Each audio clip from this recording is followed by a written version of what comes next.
नमस्कार दोस्तों, स्वागत है चल पर की बड़ी खबर के साथ एक बार के सामने मौजूद, जहां पर चलेंगे सबसे पहले और बड़ी खबर में आपको बताएंगे दोस्तों, हम अडानी के है कौन के तहत कांग्रेस पार्टी ने 16वें दिन 3 किस्त में फिर से पूछे हैं सवाल। बताएंगे आपको क्या कुछ सवाल पूछे गए दोस्तों। इसी के साथ में गौतम अडानी की छवि चमकाने के लिए फर्जी अकाउंट से किए जा रहे थे ट्वीट और किए जा रहे थे न्यूज शेयर। दोस्तों बताएंगे आपको कि इस तरीके के खुलासे होने के बाद गौतम अडानी के ग्रुप को लेकर कई सारी और भी बातें निकल कर सामने आ रही है। इसी के साथ में चलेंगे एक और बड़ी अपडेट की तरफ, जहां पर कांग्रेस पार्टी ने मोदी सरकार को तानाशाह कहते हुए एक ऐसा ट्वीट किया है कि भाजपा के लोग बुरी तरीके से बौखला गए। दोस्तों वहीं पर हरियाणा के मेवात इलाके के अंदर विश्व हिंदू परिषद की ओर से महापंचायत बुलाई गई है। इलाके में तनाव फैलाने की जा रही है कोशिश। बताएंगे इस मामले को लेकर दोस्तों किस तरीके की राजनीति हो रही है। वहीं पर 2024 में कांग्रेस पार्टी करेगी सरकार का नेतृत्व। तमाम विपक्षी नेताओं को ये बात कांग्रेस पार्टी के नेता मल्लिकार्जुन खड़गे ने स्पष्ट कर दिया है। वहीं पर बिहार के अंदर महागठबंधन की सरकार गिराने की साजिश रचने वाले देश के तथाकथित गोदी मीडिया को आखिरकार तेजस्वी यादव ने तगड़ा झटका दिया है। दोस्तों बताएंगे आपको कैसे प्रोपोगेंडा फैलाया जाता, लेकिन शाम होते होते सारे प्रोपेगेंडा को पूरी तरीके से तेजस्वी यादव ने ध्वस्त कर दिया है। वहीं पर बीजेपी के समर्थकों के निशाने पर रहने वाले जावेद अख्तर ने पाकिस्तान में इस तरीके से पाकिस्तान वालों की लगाई फटकार कि अब भाजपा के लोग भी करने लगे हैं समर्थन। दोस्तों बताएंगे क्या है पूरा मामला और अखिलेश यादव ने यूपी सरकार को फिर से निशाने पर लेते हुए कुछ बड़े ऐलान किए और उपेंद्र कुशवाहा अचानक से बीजेपी के नेताओं से करने लगे मुलाकात। दोस्तों एक एक करके चलेंगे सभी बड़ी अपडेट की तरफ, सारी बड़ी जानकारी आप तक पहुंचाएंगे। लेकिन उससे पहले अगर आप भी मानते हैं कि गौतम अडानी पर हो रहे खुलासे पर पूरी तरीके से जांच होनी चाहिए और 2019 के चुनाव में तकरीबन 20% वोट शेयर लेने वाले कांग्रेस पार्टी को ही 2024 से विपक्ष का नेतृत्व करना चाहिए, तो इस वीडियो को लाइक करके लाल बटन दबाकर चैनल को सब्सक्राइब करके घंटी को दबाकर कमेंट बॉक्स में जय हिंद जय भारत जो लिखेगा दोस्तों, और इस वीडियो को अपने लोगों तक शेयर करना तो बिल्कुल मत भूलिएगा। चलते हैं सबसे पहले और बड़ी खबर की तरफ, जहां पर हम अडानी के है कौन सवालों की श्रृंखला में कांग्रेस पार्टी की ओर से 3 और बड़े सवाल पूछे गए हैं। कांग्रेस पार्टी के नेता जयराम रमेश ने कहा कि जैसा कि वादा आपसे किया गया था, फिर से 3 सवाल आपके सामने लेकर आया हूं। पहला सवाल यह है कि जैसा कि हमने श्रृंखला में आपसे 19 फरवरी 2020 को पूछे प्रश्न के सेट में उल्लेख किया था कि अडानी ग्रुप ने रूस के उस वीटीबी बैंक का उपयोग करते हुए कई संबंधित पार्टी लेन देन किए हैं जो कई वर्षों से अंतर्राष्ट्रीय प्रतिबंधों का सामना कर रहा है। बीटीबी 14 अक्टूबर 2016 को 13 अरब अमेरिकी डॉलर से गुजरात के एसआर के स्वामित्व वाले बंदरगाह और रिफाइनरी को रोजनेफ्ट ऑयल खरीद में भी दिखाई देता है, तथा समाचार काफी सुर्खियों में रहा है कि रूसी राष्ट्रपति व्लादिमीर पुतिन और आपने इस सौदे को अंतिम रूप देने में अहम भूमिका निभाई थी। हालांकि एक रूसी विश्लेषक रिपोर्ट में कहा गया है कि हमने ये अनुमान लगाया है कि रोजनेफ्ट एसआर ऑयल की कीमत का कम से कम 2 गुना भुगतान करने पर सहमत हो गया है। कुल मिलाकर दोस्तों सार्वजनिक कंपनियां इंडियन ऑयल से लेकर तमाम कंपनियों पर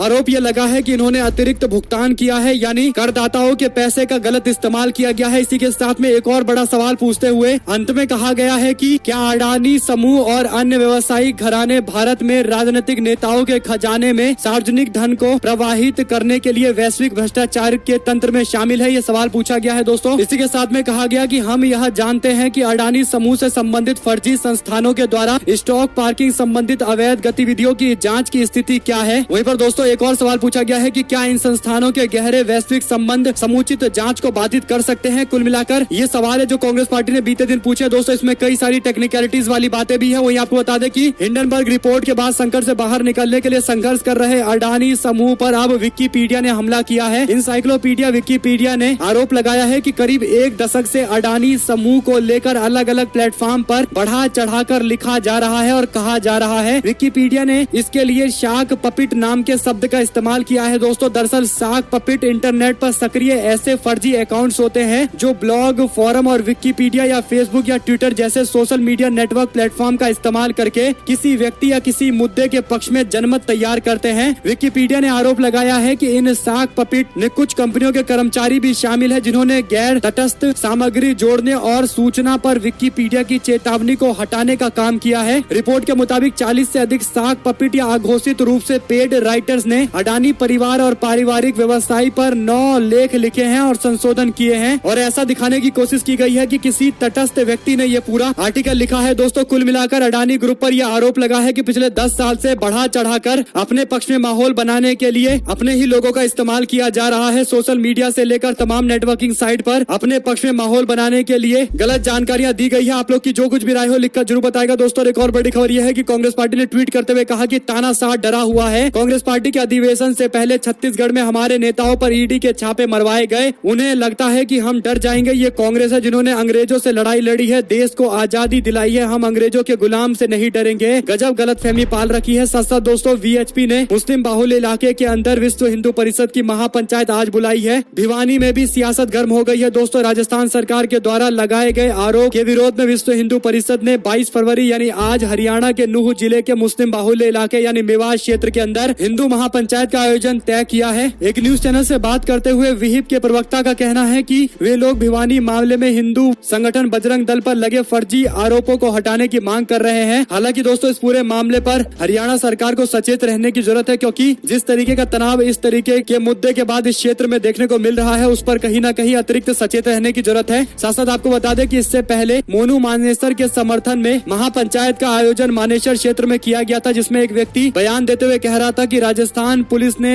अगर हमारे साथियों को और उनके परिवार को परेशान किया तो ये स्पष्ट सुन ले, राजस्थान पुलिस आएगी तो अपने पैरों पर, लेकिन वापस अपने पैरों पर नहीं जाएगी। यानी दोस्तों पुलिस प्रशासन को ही खुलेआम धमकियां दी जा रही है। साथ साथ देश के पूर्वोत्तर क्षेत्र में स्थित 3 राज्यों में चुनावी प्रक्रिया जारी है। इस क्षेत्र के अंदर कांग्रेस पार्टी ने भी अपने एक से बड़े एक नेताओं को मैदान में उतार रखा है। चुनाव से पहले देश भर में विपक्षी दल कांग्रेस पार्टी के सामने एक मजबूत विकल्प खड़ा करने के लिए कह रहे हैं। इस बीच नागालैंड में चुनाव प्रचार करने पहुंचे कांग्रेस पार्टी के राष्ट्रीय अध्यक्ष मल्लिकार्जुन खड़गे ने स्पष्ट कर दिया है कि 2024 में होने वाले लोकसभा चुनाव को लेकर हमारी बातें पूरी स्पष्ट है। लोकसभा चुनाव के बाद कांग्रेस पार्टी के नेतृत्व में ही सरकार बनेगी। मल्लिकार्जुन खड़गे का ये बयान रायपुर में होने वाले अधिवेशन से पहले आया है दोस्तों। यानी ये बात स्पष्ट कर दी गई है कि कांग्रेस पार्टी के नेतृत्व में ही सरकार बनेगी, और इसमें काफी ज्यादा लॉजिकल रीजनिंग भी है दोस्तों, क्योंकि कांग्रेस पार्टी को 2019 के लोकसभा चुनाव में तकरीबन 19% वोट शेयर मिला था। यानी अगर देश भर के आंकड़े आप देखेंगे तो कम से कम 22 से 23 करोड़ लोगों ने कांग्रेस पार्टी को वोट किया था, और जिस पार्टी के पास 22 से 23 करोड़ लोगों का समर्थन हो वो पार्टी कभी दूसरे नंबर की पार्टी बनकर चुनाव नहीं लड़ सकती, बल्कि उसके ही नेतृत्व में देश भर के अंदर चुनाव हो सकता है। मल्लिकार्जुन खड़गे ने ये बातें स्पष्ट कर दी है दोस्तों। आप लोग की जो भी राय हो लिखकर जरूर बताएगा। और एक और बड़ी अपडेट ये है कि महाराष्ट्र में एक बड़ा राजनीतिक भूचाल आने वाला है दोस्तों। मुख्यमंत्री एकनाथ शिंदे के नेतृत्व वाली शिवसेना ने अगले सप्ताह शुरू हो रहे महाराष्ट्र विधानमंडल के आगामी बजट सत्र में व्हिप जारी करने की धमकी देकर उद्धव ठाकरे के नेतृत्व वाले प्रतिद्वंदी शिवसेना में हलचलें मचा दी है दोस्तों। अगर शिंदे गुट की ओर से व्हिप जारी किया जाता है तो उद्धव ठाकरे गुट के जितने विधायक और खुद उद्धव ठाकरे उनको भी शिंदे गुट के व्हिप के हिसाब से चलना पड़ेगा, और अगर उनका कोई व्यक्ति व्हिप का उल्लंघन करेगा तो उनके खिलाफ एंटी डिफेक्शन एक्ट के तहत कार्यवाही भी हो सकती है और उनकी सजा भी जा सकती है। अब देखते हैं इस मामले पर उद्धव ठाकरे गुट की ओर से क्या रिस्पॉन्ड किया जाता है दोस्तों। वहीं पर भारतीय जनता पार्टी के नेता जेपी नड्डा 20 तारीख को कर्नाटका पहुंचे थे, जहां पर उन्होंने दावा किया था कि प्रधानमंत्री मोदी इतिहास में सबसे महान प्रधानमंत्री में से एक है। प्रधानमंत्री मोदी के नेतृत्व में ही यूक्रेन और रूस ने युद्ध को रोक दिया था, केवल इसलिए क्योंकि 22,500 भारत के विद्यार्थी थे जिनको यूक्रेन से बाहर निकालना था। इनमें से कई सारे कर्नाटका के बच्चे भी थे। इस तरीके का बयान देकर जेपी नड्डा अपनी सरकार की सफलता बता रहे हैं दोस्तों। लेकिन उससे बड़ी बात यह है कि भारतीय जनता पार्टी के नेता और खासकर उनके राष्ट्रीय अध्यक्ष को एक बार फिर से पुराना वीडियो देखना चाहिए, जिसमें विदेश सचिव अरिंदम बागची कहते हैं कि ये कहना कि किसी एक देश के कहने से बॉम्बिंग रोक दी गई थी ताकि उनके बच्चों को निकाला जा सके, ये पूरी तरीके से इनएक्यूरेट है। यानी पूरे दावे को बोगस बताया गया है दोस्तों। इसके बावजूद भारतीय जनता पार्टी के राष्ट्रीय अध्यक्ष जो खुले तौर पर ये बातें कहकर पॉलिटिकल स्टेटमेंट दे रहे हैं। हालांकि मोदी सरकार के विदेश सचिव ने अलग तरीके का बयान दिया था, लेकिन इसके बावजूद एक पब्लिक परसेप्शन ये बनाया जा रहा है कि प्रधानमंत्री मोदी के कहने पर युद्ध रोक दिया गया था। आप लोग की जो भी राय हो लिखकर जरूर बताएगा। और एक और बड़ी अपडेट ये है कि तेजस्वी यादव और नीतीश कुमार के बीच में क्या आपस में तनातनी है। दरअसल दोस्तों सोशल मीडिया से लेकर देश के तथाकथित मेन स्ट्रीम मीडिया ने दावा किया था कि नीतीश कुमार और तेजस्वी यादव के बीच में दूरियां बढ़ रही है, क्योंकि नीतीश कुमार किसान समागम में पहुंचे थे लेकिन तेजस्वी यादव नहीं पहुंचे हैं, उनकी कुर्सी खाली है। दरअसल दोस्तों तेजस्वी यादव थोड़ा देर से पहुंचे थे, जिसे लेकर एक तरीके का माहौल बना दिया गया था कि आपस में फूट है, आपस में मतभेद है। हालांकि तेजस्वी यादव ने 4 तस्वीरें शेयर करते हुए इन सभी दावों को पूरी तरीके से झूठा साबित किया है। आपको बता दें कि तेजस्वी यादव ने जो तस्वीरें शेयर की है, जिसमें एक जगह वो भाषण दे रहे हैं और दूसरी जगह नीतीश कुमार के बगल में बैठकर मुस्कुराते हुए नीतीश कुमार जी से बात कर रहे हैं। तो महागठबंधन की सरकार गिराने के लिए जिस तरीके का एजेंडा खासकर दिल्ली मीडिया में चलाया जाता है, उसके लिए तेजस्वी यादव ने बुरी खबर भेजी है तस्वीरें शेयर करते हुए। आपको बता दें कि जब से उपेंद्र कुशवाहा ने जनता दल यूनाइटेड से इस्तीफा दिया है, तब से अलग तरीके का माहौल बिहार में बनाने की कोशिश की जा रही है दोस्तों। वहीं पर कभी बीजेपी के नेताओं के निशाने पर रहने वाले जावेद अख्तर ने पाकिस्तान में ऐसी बात कह दी कि भारतीय जनता पार्टी के समर्थक भी जावेद अख्तर का समर्थन करते दिखाई दिए दोस्तों। अभिनेत्री कंगना रनावत ने कवि गीतकार जावेद अख्तर की जमकर तारीफ की है। जावेद अख्तर पर गंभीर आरोप लगाने वाली कंगना रनावत ने जावेद अख्तर के द्वारा हाल में पाकिस्तान में 26/11 के आतंकवादी हमले को लेकर की गई टिप्पणी की प्रशंसा की है। पाकिस्तान के कार्यक्रम के दौरान जावेद अख्तर ने कहा कि भारतीयों को ये नहीं भूलना चाहिए कि 26/11 के हमलों के अपराधी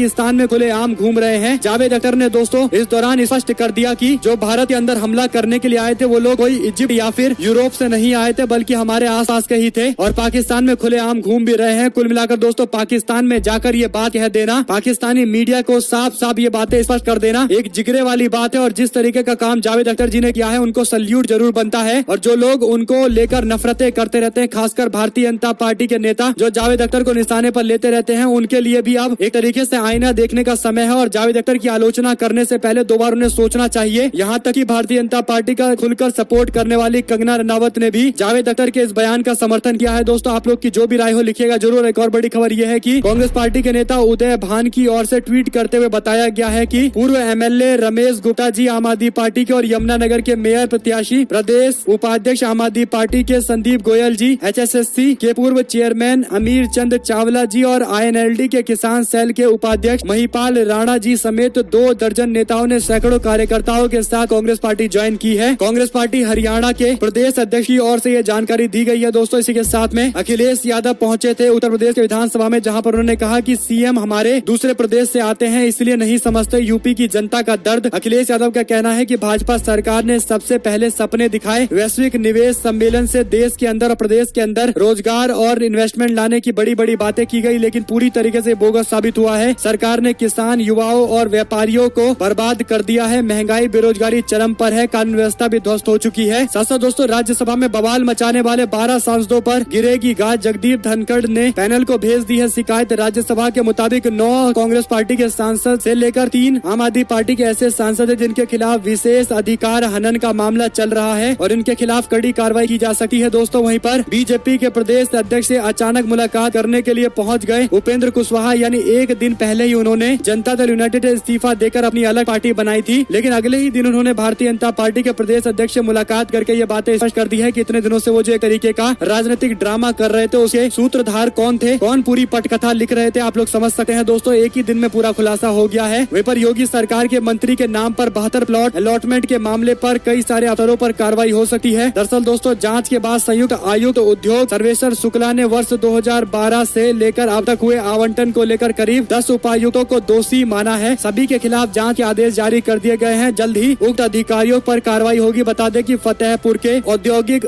स्थान सुधवापुर और चकहाता में वर्ष 2012 में राकेश सचान की संस्थानों अभिनव व सीमा शिक्षा एवं समाज सेवा संस्थान को 11,000 वर्ग मीटर क्षेत्र के 72 भूखंड का आवंटन किया गया था। इस पर जब विपक्ष ने सवाल खड़े किए हैं तो अब इन्वेस्टिगेशन किया जा रहा है और अफसरों पर कार्रवाई करने की बातें भी की जा रही है। वहीं पर निर्मला सीतारमन ने बयान देते हुए कहा कि पुरानी पेंशन योजना को वापस लाना ठीक नहीं होगा, जिस पर नूह कांग्रेस पार्टी सेवा दल की ओर से ट्वीट करते हुए कहा गया कि निर्मला रमन जी ये बताओ कि कर्मचारियों को आप पैसा नहीं दोगे पर उसका पैसा शेयर मार्केट में अडानी अंबानी को फिर किस अधिकार से दे रहे हो। मोदी सरकार क्यों कर्मचारियों को शेयर्स मार्केट के हवाले करना चाहती है और क्यों उनका ओल्ड पेंशन स्कीम देना नहीं चाहती। साथ दोस्तों असदुद्दीन ओवैसी कांग्रेस पार्टी के नेता और राजस्थान के मुख्यमंत्री अशोक गहलोत को निशाने पर लेते दिखाई दिए। उन्होंने ट्वीट करते हुए लिखा कि breaking exclusive photo of Ashok Gehlot meeting Junaid and Nasir family, यानी वो आलोचना करना चाह रहे थे कि जुनैद और नासिर की फैमिली से राजस्थान के मुख्यमंत्री ने मुलाकात नहीं की है दोस्तों। और तस्वीर के नाम पर उन्होंने एक ब्लैंक पेपर पोस्ट किया है, यानी एक तरीके से आलोचना किया है, उन्होंने तंज कसा है। लेकिन कांग्रेस पार्टी ने इसका जवाब दिया। कांग्रेस पार्टी के नेता नितिन अग्रवाल की ओर से वो तस्वीर शेयर की गई है दोस्तों, जिसमें मुख्यमंत्री मृतक नासिर और जुनैद के परिवार के लोगों से मुलाकात कर रहे हैं दोस्तों। अशोक गहलोत ने ट्वीट करते हुए लिखा कि कुछ दिन पहले मैंने हरियाणा में हिंसा का शिकार होकर जान गंवाने वाले जुनैद एवं नासिर के परिवार वालों से मुलाकात की है। इस जघन्य अपराध के पीड़ितों को न्याय दिलाने के लिए राजस्थान पुलिस पूरा प्रयास कर रही है एवं न्याय सुनिश्चित किया जाएगा। कुल मिलाकर दोस्तों असदुद्दीन ओवैसी को ये तस्वीर दिखानी चाहिए। उनको पता चलना चाहिए कि कांग्रेस पार्टी की सरकार ने अगले दिन ही पुलिस की टीम गठन करके उस व्यक्ति को गिरफ्तार करने के लिए जगह जगह छापेमारी की है और उस व्यक्ति को गिरफ्तार करने की लगातार कोशिशें भी की जा रही है और मुख्यमंत्री ने खुद परिवार वालों से मुलाकात की है। तो शायद असदुद्दीन ओवैसी जो मैसेज भेजना चाहते थे उस मैसेज को भेजने में असफल साबित हो गए हैं। उन्हें थोड़ा और प्रयास करना पड़ेगा राजस्थान के अंदर दोस्तों, क्योंकि राजस्थान के अंदर कांग्रेस पार्टी की सरकार को लेकर ऐसा माहौल समझ में नहीं आता जैसा ओवैसी बनाने की कोशिश कर रहे हैं। वही प्रियंका गांधी का केंद्र सरकार पर निशाना, कांग्रेस अधिवेशन में अड़ंगा डालने के लिए कठपुतली, एजेंसियों का डर दिखाया जा रहा है। कांग्रेस पार्टी का अधिवेशन रायपुर में 24 फरवरी को होने वाला है दोस्तों। छत्तीसगढ़ में ईडी की छापेमारी पर कांग्रेस पार्टी महासचिव प्रियंका गांधी की ओर से भी बयान दिया गया है। वहीं पर रूबिका लियाकत ने ट्वीट करते हुए कहा कि राहुल गांधी 4000 किलोमीटर की भारत जोड़ो यात्रा करते हैं, मोहब्बत की दुकान खोलने का दावा करते हैं, लेकिन अफसोस उस दुकान में कांग्रेस पार्टी के नेता पाव भर भी मोहब्बत नहीं ले पाते। राजनीतिक प्रहार में प्रधानमंत्री मोदी के पिता को लेकर तंज कसना बताता है कि कथनी और करनी में कितना फर्क है। कुल मिलाकर दोस्तों रूबिका लियाकत ने ये टिप्पणी की, जिस पर पत्रकार श्याम मीरा सिंह ने ट्वीट करते हुए कहा कि नेहरू को कौन बीच में लेकर आता है, सोनिया गांधी के परिवार के लोगों को लेकर कौन बयान देता है, कौन शशि थरूर की पत्नी पर कमेंट करता है, क्वेश्चन मोदी और अडानी पर किया और दरबारी एंकर मालिक मालिक चिल्लाने लगे, राहुल गांधी से सवाल पूछती है तो और मोदी से टॉनिक वाला सवाल पूछती है, ऐसा कैसे चलेगा बहन। यानी दोस्तों रूबिका लियाकत पर इस तरीके से निशाना साधा गया है। आपको बता दें कि रूबिका लियाकत जी को सबसे पहले प्रधानमंत्री मोदी से भी सवाल पूछना चाहिए, जिन्होंने कांग्रेस पार्टी की पूर्व अध्यक्षा सोनिया गांधी और कांग्रेस पार्टी को लेकर इतनी अभद्र टिप्पणी की है कि कोई बोल भी नहीं सका। लेकिन इसके बावजूद रूबिका लियाकत जो अपने आप को तथाकथित पत्रकार बताती है, उन्हें कांग्रेस पार्टी में तमाम कमियां दिखाई दे रही है दोस्तों। लेकिन भारतीय जनता पार्टी खासकर प्रधानमंत्री मोदी के बयानों की शायद उन्हें याद नहीं आ रही। वहीं पर वीआईपी के अध्यक्ष मुकेश सहनी को Y+ की सिक्योरिटी दी गई है दोस्तों। आपको बता दें कि मुकेश सहनी को Y+ की सिक्योरिटी देने का सीधा मतलब यह है कि बिहार के अंदर बीजेपी एक और गठबंधन सहयोगी को ढूंढ रही है। हालांकि IB की रिपोर्ट का हवाला दिया गया है, लेकिन राजनीति में सुरक्षा केवल सुरक्षा के लिए नहीं दिया जाता, बल्कि उस नेता का कद बढ़ाने के लिए भी दिया जाता है। और इसीलिए माना जा रहा है कि मुकेश सहनी महागठबंधन से शायद अलग होकर भारतीय जनता पार्टी के साथ में नजर आ सकते हैं। वहीं पर दोस्तों